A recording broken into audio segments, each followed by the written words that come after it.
One of the Northwest's greatest mysteries is about a skyjacker who called himself Dan Cooper, more widely known as D.B. Cooper.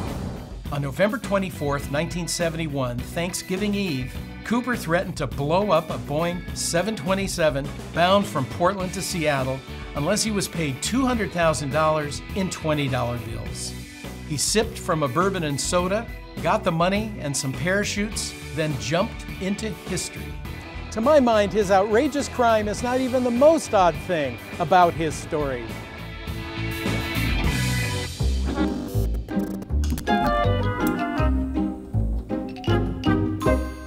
To this day, no one knows who D.B. Cooper was.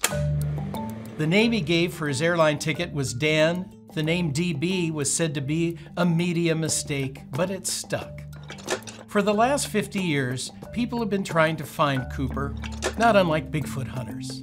People have fingered their relatives and neighbors. Deathbed confessions have been made. More than 800 suspects examined by the FBI. There are many theories, but no definitive DB. Let's quickly retrace the crime. Cooper, whoever he was, bought a single one-way ticket from Portland to Seattle for $20 on Northwest Orient Flight 305. On the plane, he slipped a note to the stewardess saying he had a bomb in his briefcase. This is back before airlines checked for such things.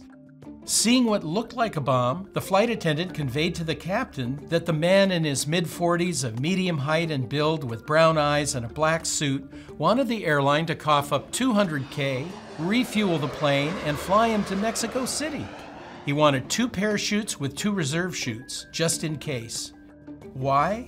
It's thought that he wanted the authorities to think he might jump with a hostage so they wouldn't sabotage the chutes. The 727 landed in Seattle and the passengers and some of the crew were let off. The money was brought on board along with the parachutes, and the plane took off with a refueling stop planned for Reno, Nevada. Cooper insisted they fly no higher than 10,000 feet. The remaining stewardess on board showed Cooper how to lower the aircraft's rear stairway. Then she left the cabin for the safety of the cockpit, leaving Cooper alone.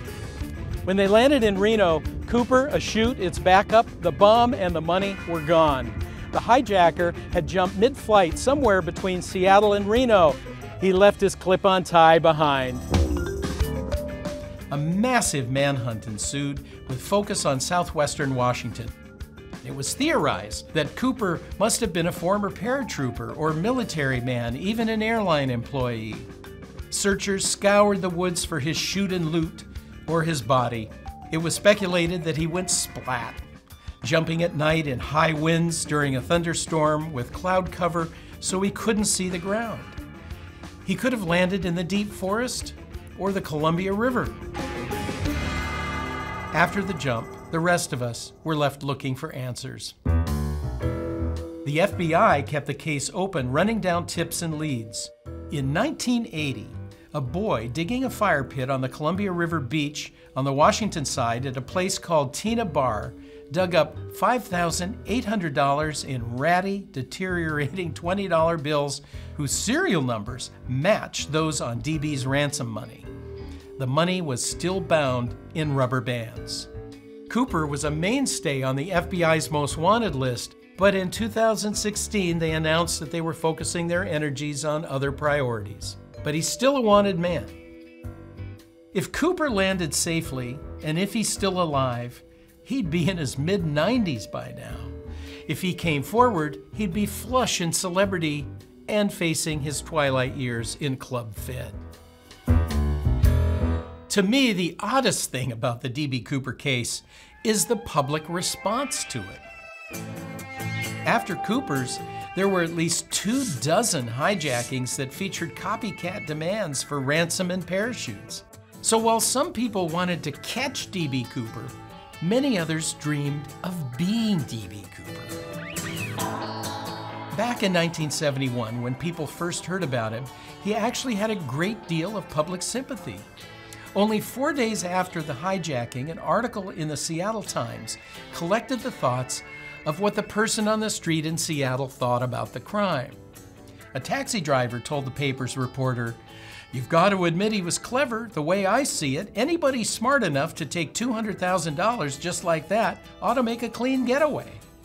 An Army private said, "I hope he isn't caught." Such comments come with a context. The early 1970s were still largely the 1960s. Seattle was racked with the Boeing recession, anti-war protests, and bombings. Around the world, skyjackings had become somewhat commonplace. More than 130 American planes were hijacked between 1968 and 1972. President Richard Nixon was re-elected, but the Watergate scandal was gestating. Wars, hot and cold, raged. Social tumult had become a norm. Youth rebellion was still in full flower. Hippies abounded. And D.B. Cooper? Despite his dapper black suit and clip-on tie, cool shades, and a taste for bourbon and soda, the guy who pulled off a spectacular heist without anyone else being killed by a bomb or an overzealous SWAT team somehow embodied for many a cool, anti-establishment rebel that many ordinary folks could envy.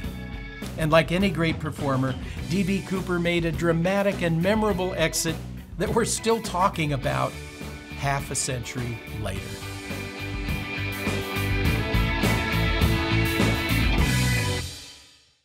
Mossback's Northwest is made possible by the generous support of Bedrooms and More.